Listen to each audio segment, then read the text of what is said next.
What's up everyone, Terraquake here, and welcome on back to the Pokemon HeartGold walkthrough. In the last part, we checked out Route 30 and Route 31 before reaching, I was about to say Viridian City, no, Violet City, and explored that place a bit, as well as Route 36, the Ruins of Alph, and Route 32, where we got 420, the Hoppip. Oh man, he's gonna be like the meme of the team, I can already tell. But today we are heading on inside the Sprout Tower because you can't access the first gym until you make your way through here and defeat the big leader at the top. So that is the reason you need to come in here. So let's go ahead and get moving. Now, unfortunately, you can't buy repels yet until I think after you defeat Faulkner. So we're just going to be walking through here slowly because you can encounter wild Rattatas. And if you're playing at night, then you'll have a great chance of finding Ghastly, which is pretty cool that you can already get Ghastlies like this early on in the game. So that's nice. Now for this tower, I'm mostly going to be using Spinarak here just because he quad resists the Vine Whips from all these Bellsprouts. And I'll also be switch training Hoppip a bit. I'm pretty sure Hoppip gets Tackle at level 10, I want to say it is. So still a little ways to go, but eventually he'll get himself an attacking move. And, I mean, Totodile is just not really going to be able to do much, unfortunately. I know there is some Hoot-Hoots towards the top of the tower, so we will probably be able to use him against those, because Hoot-Hoots are pretty scary for my other two mons. But, yeah, other than that, it is going to be the Charlotte Show out here. And I just realized something like a Flying Electric or Flying Grass type really screws over my team and counters it very well. And to be fair, I won't be getting a new team member for a decently long time, not until like after the third gym. So yeah, get used to seeing these two guys, or sorry, these three guys for a while. Of course they'll evolve though. This isn't some like no evolution run and all that nonsense. And yeah, the first couple of sages in this building are just gonna have a team of 3 Bellsprouts, which is sort of annoying because you know, it's just the same mon over and over again, but actually Bellsprout hands out decent experience for this stage in the game, and they're only level 3, so they're pretty easy to defeat. If you started with Cyndaquil, you're going to have no issues going through here.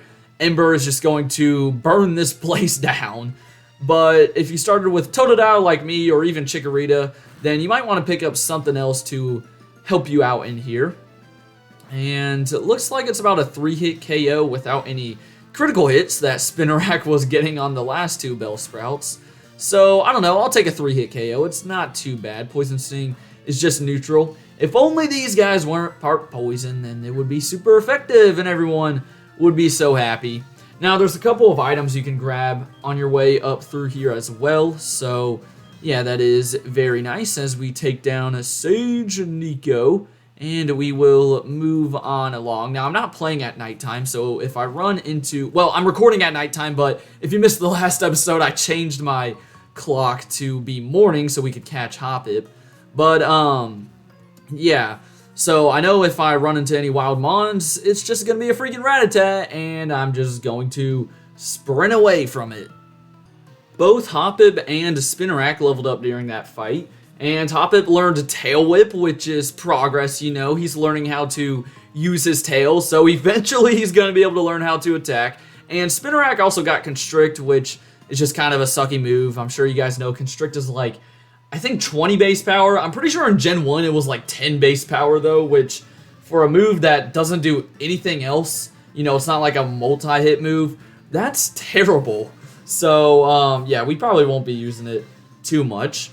It would be really nice if Hoppip had an attacking move, though, because, I mean, it also quad resists Vine Whip. So, I mean, Hoppip and Spinarak could be putting in work in here. I'm just saying. They're literally going to be, like, above Totodile by the end of this place. At least that's what I'm guessing. And even though Charlotte's level 8, I think, yeah, these are all still 3-hit KOs, which kind of stinks. But what are you going to do? This is like the grind, man. Yeah, I could catch a Pidgey or a Spearow and make this place super easy, but I want to use these like unique mons that kind of just get left out on the side. And I'm really excited about Hoppip especially just because, I mean, I remember even when I was younger playing through this game and like I would, you know, fight wild Hoppips for experience and I would see like, oh my gosh, they're going for Splash, they must suck. but I'm going to prove my younger self wrong because I don't think they suck, you know?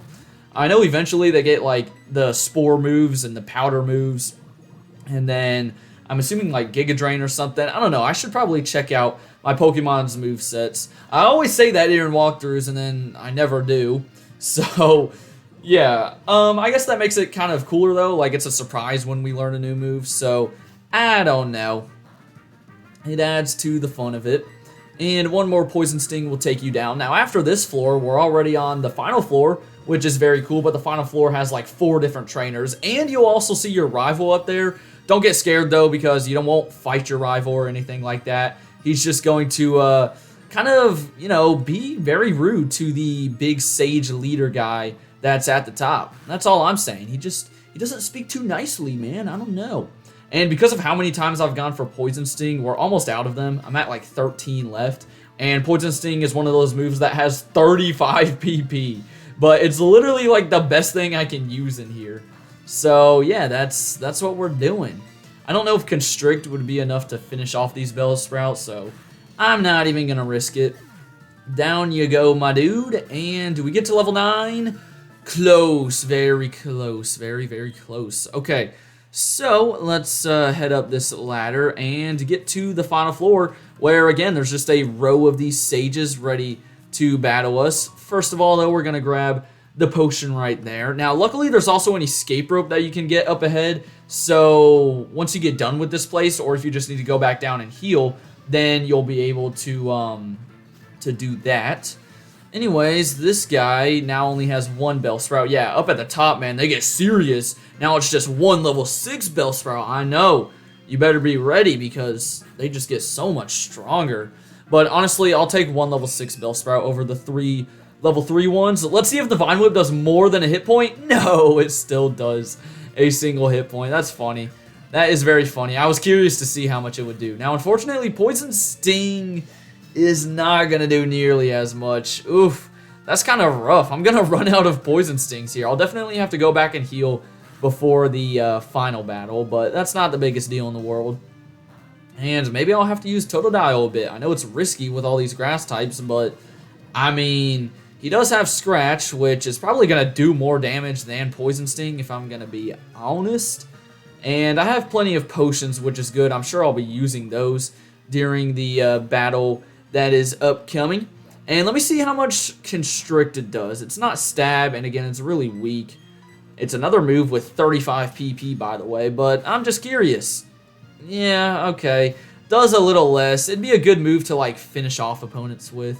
It's what I should have been doing earlier, but whatever. Could've, would've, should've. Let's take down this Bellsprout. There we go. You'll get to level 9 Spinnerack. There you go. Split EXP. And, yeah, no new move for you. So we now have 2 more Sages left. I'm literally going to run out of Poison Stings by, like, the next battle. So, yeah, we'll see how this all goes. Totodile, you might have to, you know, brute force a couple of Vine Whips. Not that you can really do that. I feel like these Bellsprouts can friggin' one-shot him. Oh, if only Hoppip didn't, actually, why am I healing? I don't really need to heal. But if only Hoppip actually knew an attacking move. Alright, I'm trying out Gatorade here. I just want to see how well he takes a Vine Whip. I'm pretty sure Vine Whip's the only move that Bellsprout starts out with, so that's why they go for it. And he actually ate that pretty nicely. Scratch, does it do more than half? No. I mean, it does more than Poison Sting.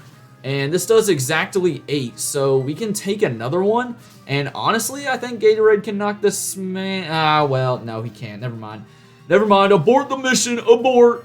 You got to get out of there. Actually, you know what? No, I'll just potion you up. Make it easy. There we go. I think we outspeed, so now we should for sure be able to knock this man out and move on to the second to last battle, which is where we'll be seeing our first Hoot-Hoo. I know, so exciting. Something other than a Bellsprout. Yay! And one more Scratch will do the trick as long as you do not crit me. Thank you very much. And I will definitely have to use some potions too, that is for sure. But for 20 gets to level 9 and Gatorade gets to level 9. Look how even this team is. I love to keep my Pokemon as even as possible just so they're all well-rounded, and, you know, if I need some certain typing or Pokemon out on the field, then everyone's ready to go.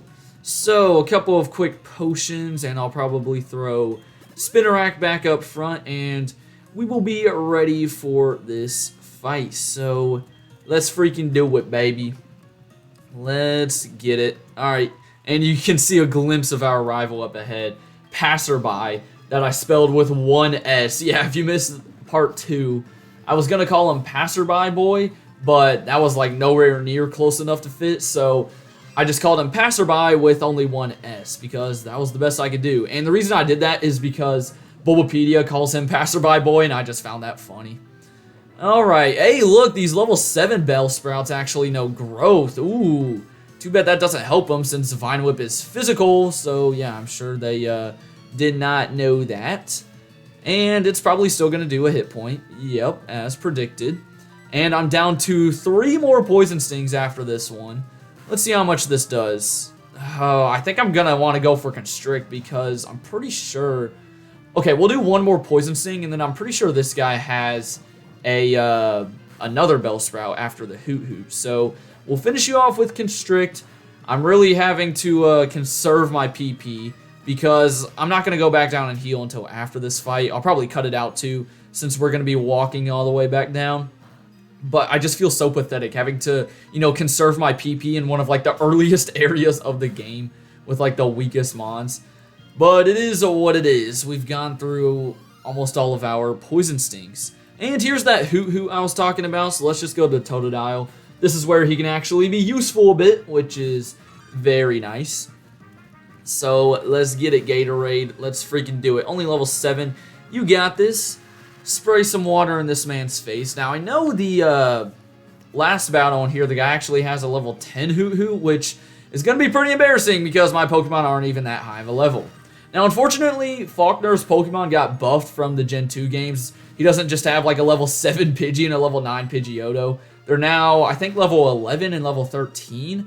So keep that in mind. And honestly, they needed to buff him. I mean, level 9, I'm pretty sure that is the lowest leveled